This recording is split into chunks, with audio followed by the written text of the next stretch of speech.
This continues the series of looking at some of our leading contemporary Scottish artists. RYAN MUTTER, he was born 1978 and studied at Glasgow School of Art 1996 to 2001. He did a year of architecture before converting to drawing and painting, which is where his heart lay. In art terms, one of the influences of the period would have been the figurative narrative revolution. So it's figurative based, and there are elements of social commentary within his construction. The other great influence was in his father's side. They came from Clydebank, and Clydebank had been dominated by John Brown and Company, the shipbuilders who built such vessels as Lusitania, the Queen Mary itself, Queen Elizabeth and the QE2. It was the dominant employer. That gave him the idea to use his figurative construction with shipbuilding. If we look at the composition, the title is The Pride of the Clyde. It celebrates the launch of the Queen Mary in 1934. Now, when Mutter goes to construct something like this, he's a very considered artist and researches, so he has a bank of archived photographs and textbooks that he would basically create, the authenticity in terms of construction and appearance from. He would also go and talk to shipbuilders who gave him a sense that shipbuilding was damp and dark and grimy and wet, and again he drew on that information in order to decide his construction.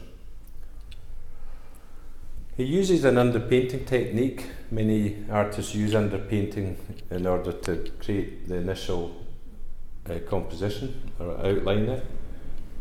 Mutter goes straight to oil or oil pen, and in this case stops at that stage because he believes that the initial marks are actually the most expressive marks, and that sometimes you can ruin a painting by then going in an obvious way to add colour. So he achieves his effect by stopping and creating a monochromatic form that gives a more dramatic appearance. When you're drawing the old photos, you get a sense that this is a labour force that are hard working.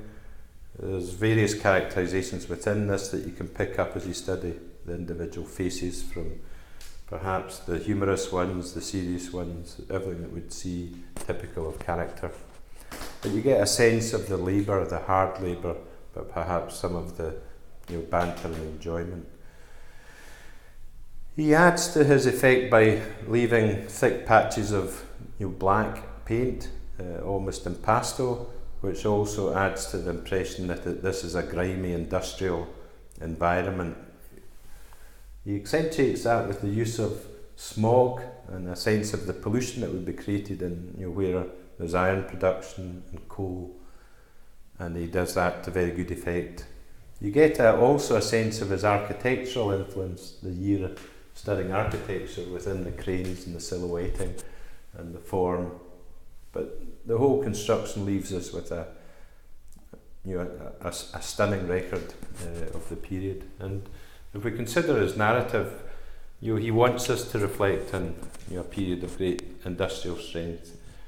In the characters and the volume of characters, he also wants us to reflect on a period of community and banter and hard work, but at the same time pride. And he achieves that through the painting, and in his own way he gives us an important industrial marker.